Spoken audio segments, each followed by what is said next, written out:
দমন, বৈষম্য আর অনাচারের বিরুদ্ধে জুলাই গণঅভ্যুত্থান স্মরণ করিয়ে দেয় এক যুগেরও আগে মধ্যপ্রাচ্যে আসা আরব বসন্তকে, যা কিনা আশার সঞ্চার করে খাবি খায় ভুল পথে।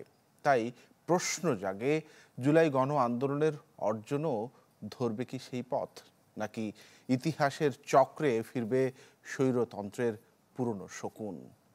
তাই জানবার চেষ্টা করেছেন সহকর্মী সাদ বিন শফিক। কিন্তু বাথরুম যা তা ওডোনিল নাই। আজই নিন ওডোনিল। সুবাসিত ঘরে স্ট্যাটাস বাড়ে।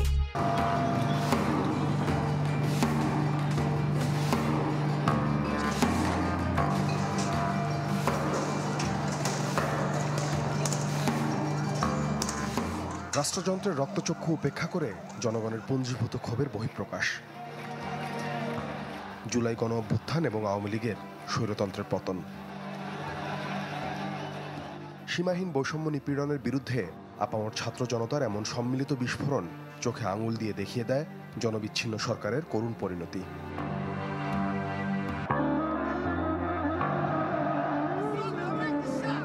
অনেকটা একই ধাঁচে 2011 সালে মধ্যপ্রাচ্যের বিভিন্ন দেশে আসে আরব বসন্ত। স্বৈরশাসকের বিরুদ্ধে সম্মিলিত প্রতিবাদে বদলে যায় ওই অঞ্চলের রাজনীতির চালচিত্র।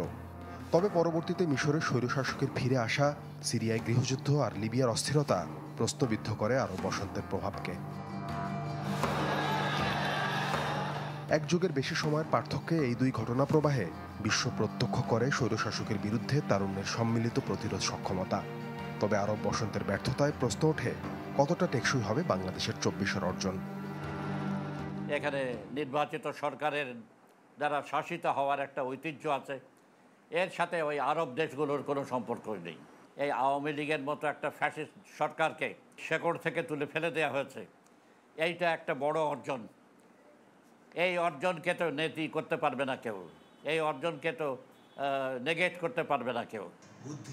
প্রথিতযশা লেখক ও বুদ্ধিজীবী অধ্যাপক সিরাজুল ইসলাম চৌধুরী মনে করেন, সমাজ পরিবর্তনে রাজনৈতিক দলগুলোর প্রতিজ্ঞা বাংলাদেশের একটি বড় শক্তি। সেখানে সংগঠিত কোনো রাজনৈতিক শক্তি ছিল না, এবং সেই জন্য তারা যে আবারও যারা পুরনো লোক তারাই ঘুরে ফিরে চলে এসছে। যারা সমাজ পরিবর্তন করতে চায় সেই রাজনৈতিক শক্তি, এই রাজনৈতিক শক্তিটা আরব বসন্তের মধ্যে ছিল না, আকাঙ্ক্ষা ছিল কিন্তু শক্তিটা ছিল না। আমাদের দেশে রাজনৈতিক সমাজ পরিবর্তনকামী রাজনৈতিক দল আছে, তারা বিচ্ছিন্ন, বিক্ষিপ্ত। যেটা বললাম, এই সরকার আরব বসন্তের পর মধ্যপ্রাচ্যের দেশগুলোতে পুরনো শাসকরা যেভাবে ফিরে এসেছিল, আওয়ামী লীগের বেলায় তেমনটি হবে না বলে মনে করেন রাজনৈতিক বিশ্লেষক বদরুদ্দিন উমর।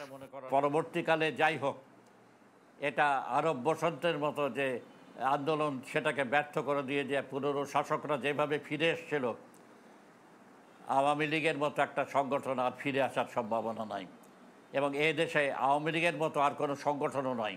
বামপন্থীরা যদি একটা যুক্তফ্রন্ট গঠন করে, তাহলে এই যে বুর্জোয়া রাজনীতি চলছে, সেই বুর্জোয়া রাজনীতির যে সীমাবদ্ধতা এবং তাদের যে সমাজ পরিবর্তনে ব্যর্থতা, সে তার প্রতিপক্ষ হিসেবে এবং বিপরীতে একটা আশার ধারা তৈরি করতে পারে যে হ্যাঁ আছে, অন্য শক্তিও আছে।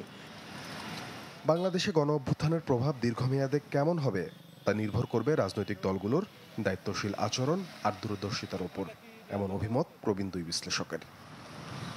সাদ বিন শফিক, চ্যানেল 24, ঢাকা।